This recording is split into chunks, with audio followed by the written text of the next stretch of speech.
Here's the question. Can Google Forms generate data? I'm going to show you the answer to that question and some ideas to share with you in this video. But before I do, hit that subscribe and notify button. I create all these videos for you.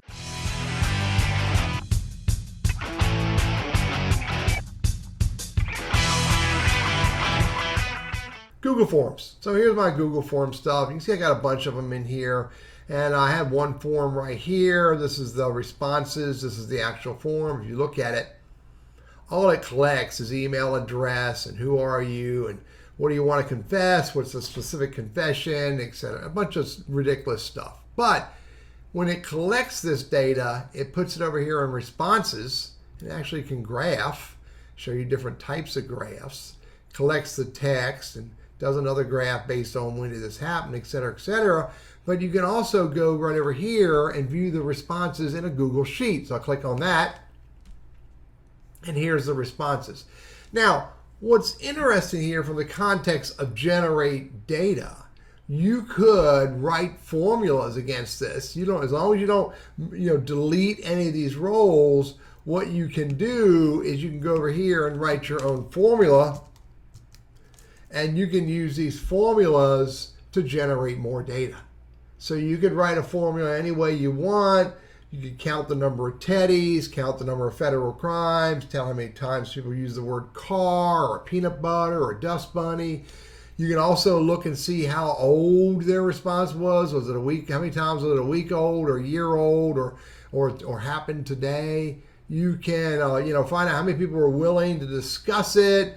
What do you think the impact was? You can just use formulas throughout here, and you can use these formulas to generate additional data. Now, what happens though is if you put a formula in here, let's assume I put a formula in here for all this data here, and when a new entry is brought to the system, it won't have these formulas.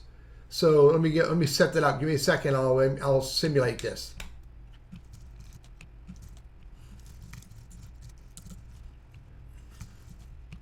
So I submitted that. If you go back here and look on the data, look, there's a new record and the formulas aren't there. So you'd have to take and copy the formulas to every new record each time a new record is added. Because it won't, if you put the formulas down below here, then when that record gets written, let's go write a record and show you what happens.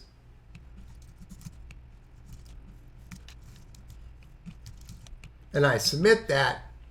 Now I go over here and look, and what happens is it pushed that down, and it inserted a new row with no formula. So again, I'm gonna have to copy these formulas and put them there. Never put more formulas down without already having a record collected. Put the formula on each record.